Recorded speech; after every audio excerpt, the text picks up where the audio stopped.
My name is Dean Murray, and this is my Cherokee. Today, we're going to go over another custom feature of this rig, the removable windshield. Now, I'm not just talking about removing your glass windshield.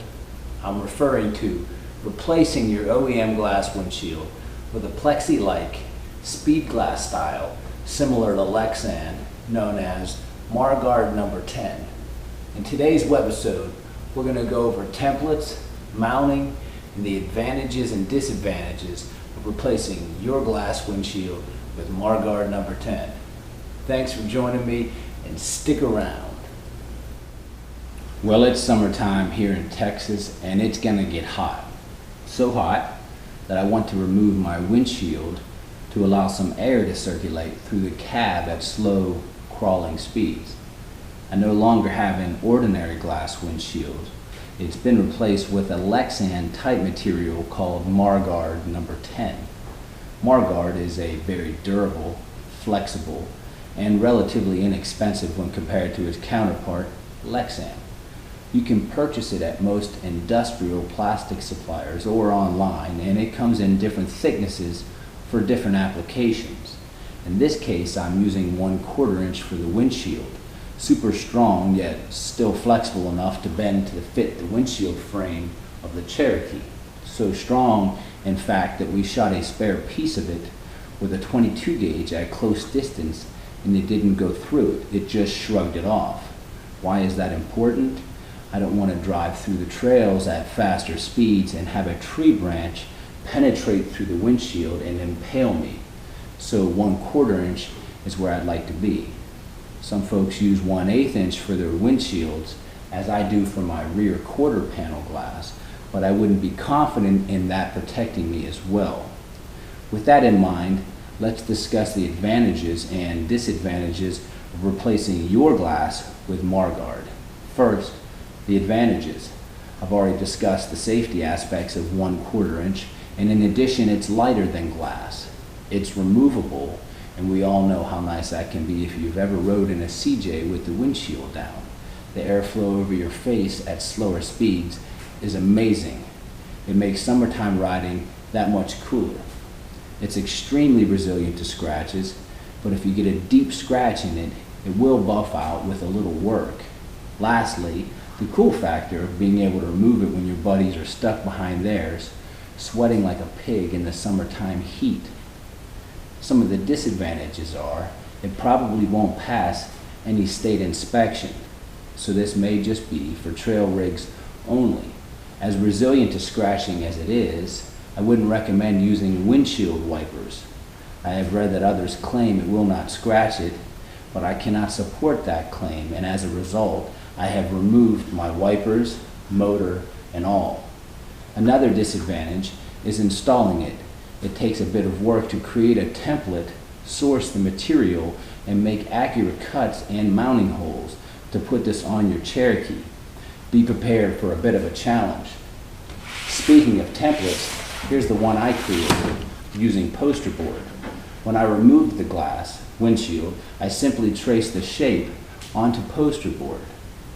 Then I cleaned the area inside the frame, removing all excess glue, and began to test fit the template.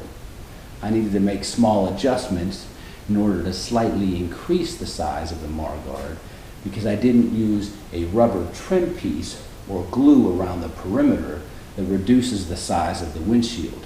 In other words, the Marguard piece is slightly larger than the glass piece. Then I transferred the template to the piece of Marguard and began cutting it with a jigsaw, and did the final shaping with a 120 grit sanding disc, careful not to melt the material by staying in one place too long. Then I equally spaced out the mounting bolts to securely fasten the Marguard to the windshield frame. In most cases, it's simply a nut and a bolt, but in some instances, as in the upper corners, I used nutserts that are riveted in threaded pieces because I could not get behind the frame to put a nut on. That's one of the areas you will find challenging in your installation. The hardware I used is black zinc-coated 1/4 inch bolts that are 3/4 inch in length.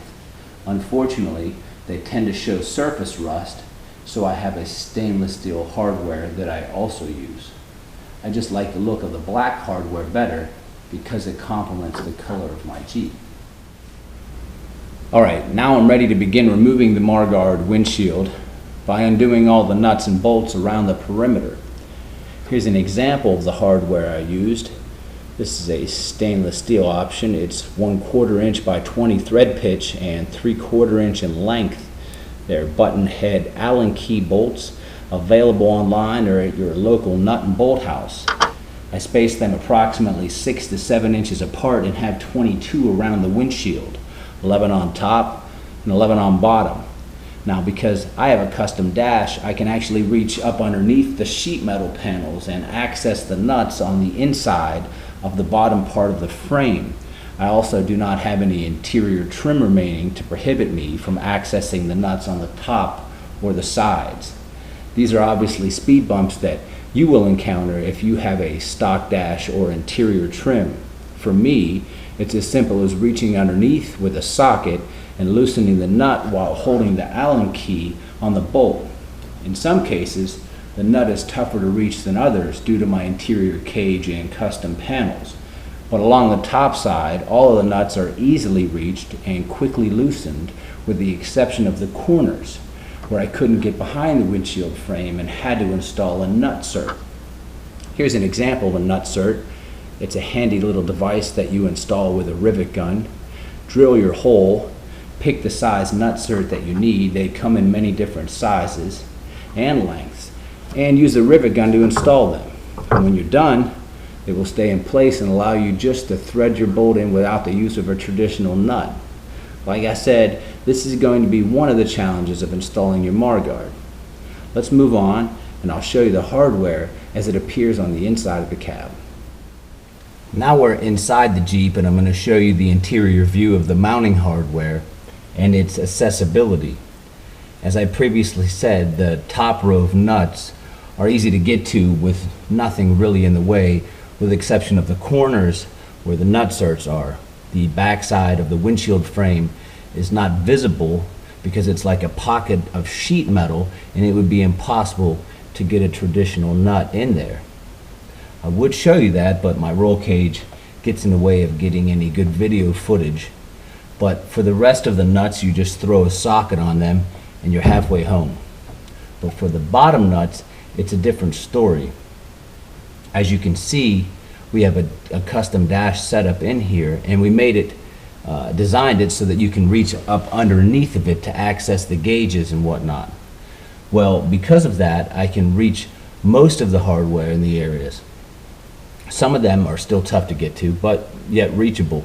Now, because I can't show you the view underneath of the dash due to space limitations and bad lighting, I'll just describe where they're located. There is a small 1-inch lip of sheet metal that comes out perpendicular from the firewall that your stock dash is mounted to. The nuts are located right below that. None of the bottom row of hardware have nut certs. They're all just traditional nuts and bolts because you can get behind the windshield frame. Okay, let's talk sun protection and vinyl stickers.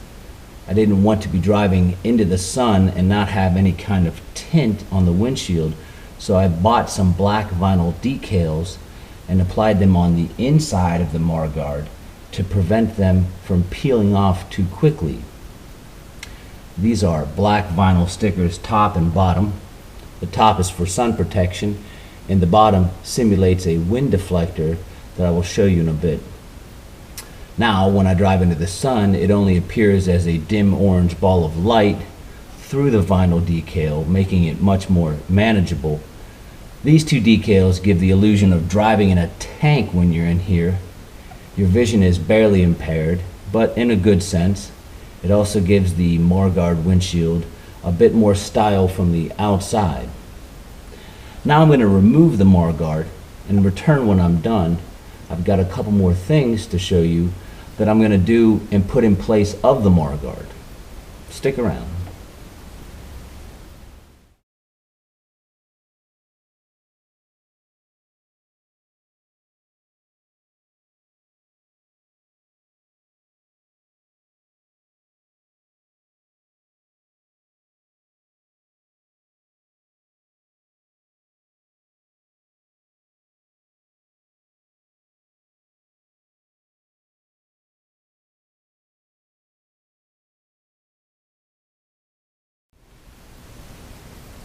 Okay, I removed the Marguard, and here it is sitting on the hood.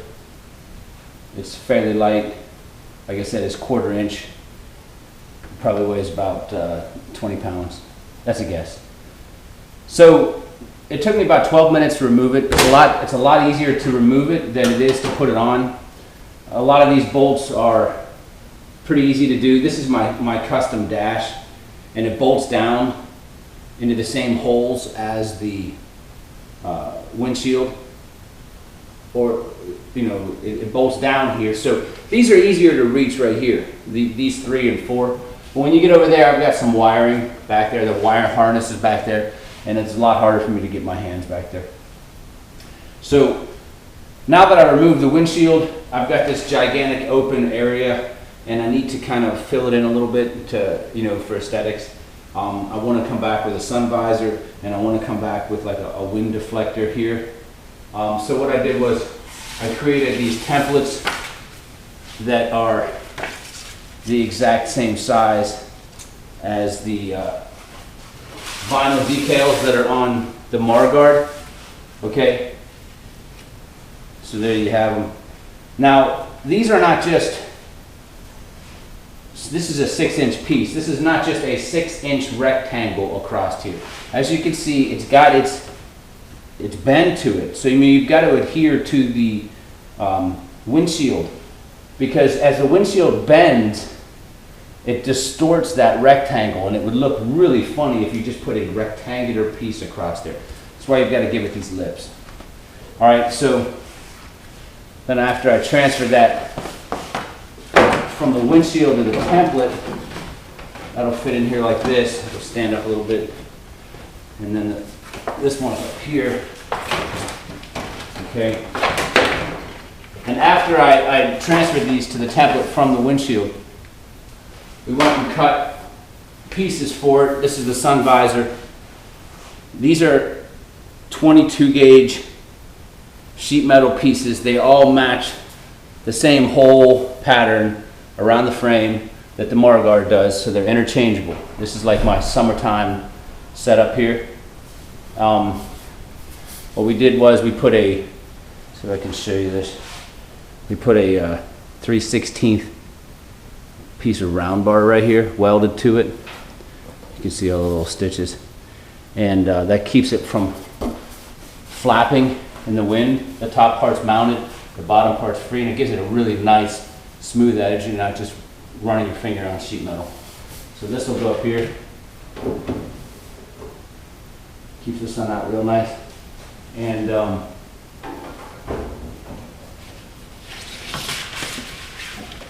here's the wind deflector. Same sticker pattern, you can see, just duplicate stickers, and it's about 4 inches tall. And this is the round bar, of course, on the bottom. Keep it from, I'm sorry, on the top in this one. And it's really smooth here, so you don't cut yourself, and this just fits right here. Same bolt pattern, it just comes in like that. So you've got the sun visor here. I think it's 6 inches on the sun visor and 4 inches on the wind deflector. All right, well, I'm gonna mount these, and I'll come back and show you what it looks like when they're done, and we'll wrap things up. Stick around.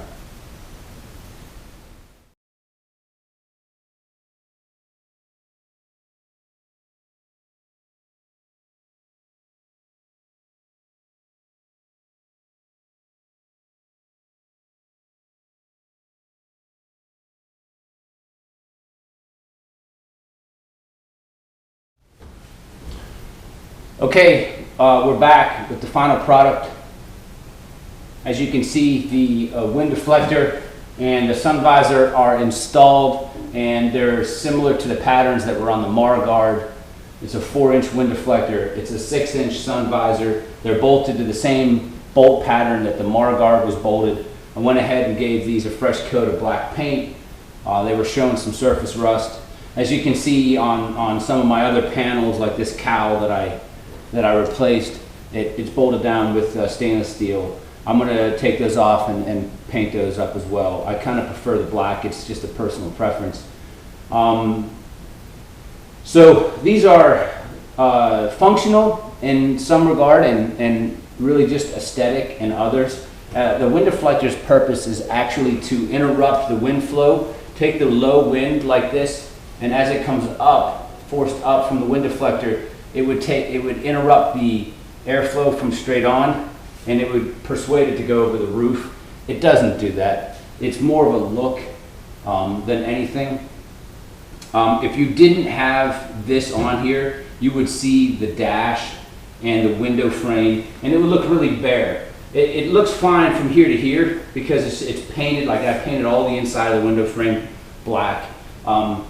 If you saw it down below, it would look raw, and it's not really the look you're trying to achieve. So, you know, when you undertake this project, it's multiple steps. You know, sourcing the product, the sheet metal, getting your Marguard, you know, addressing your templates in your mounting decisions, where you're going to do it, putting your nutserts in. There's a lot of steps to this. This is not an overnight project. Prepare to be challenged. Anyway, the sun visor does work well. It's fully functional. It's in the right spot. We actually tested the sun visor and the visor for the dash that protects the gauges by bringing a flashlight over, and it actually helps to keep the sun off of all items on the dash, and of course out of your face. So that was tested, I guess you could say. So we've mounted both of those. It takes a little longer to mount these than it does to take them off because, like I said, there's some hard to reach hardware in there. Let me show you a close-up view of this. Let me see here. Okay, that's the wind deflector. See it from the side. Okay. It's really stiff. You know, it's not flopping around because that 3/16 round bar that's welded to the top, and it's super blended in. You can't cut yourself. Here's the sun visor.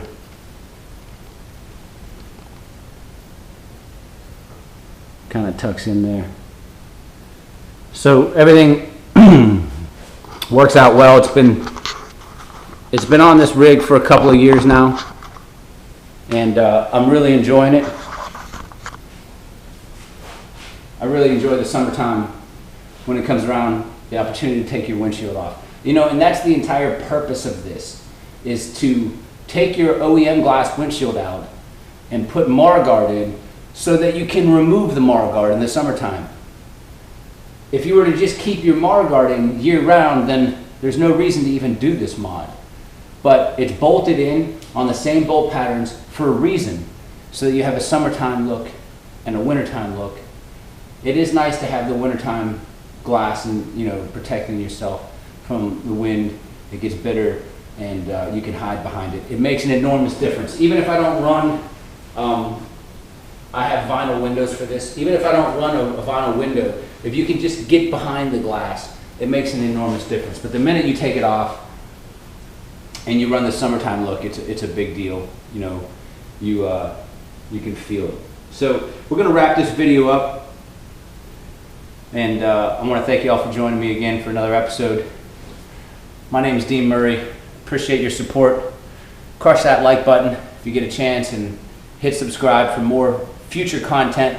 I've got plenty of videos to come out, and if you like the video, you know, hit the like button. If you don't, hit the dislike button and drop me a comment. Tell me what I'm doing wrong, what I can change or address. I've got a lot of videos to do, and I could use all the support from you guys that that I can get. I get a lot of support on social media. I can't tell you how much I appreciate that. So please continue supporting me, and I will continue to put out quality videos to help you address customizing your rig. So until the next video, thanks for sticking around.